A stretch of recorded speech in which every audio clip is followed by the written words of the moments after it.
Central Europe. Poland makes frontier with Lithuania and Russia to the north, with Czech Republic and Slovakia to the south, with Germany to the west, and with Ukraine and Belarus to the east. This country is washed by the Baltic Sea to the north.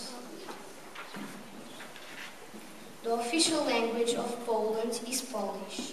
People from Poland are called Poles. The population is approximately 38.5 million inhabitants.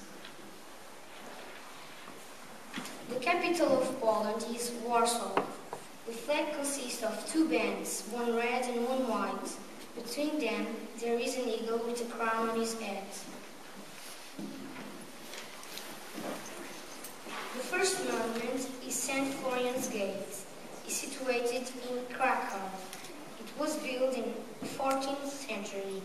The second monument is Bismarck Tower. It is situated in Goklau. It was built in 1921. The third and last monument is Christ the King.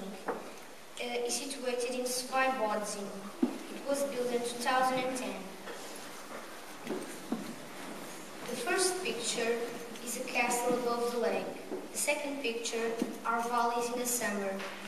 The third and last picture are mountains with snow. Thank you.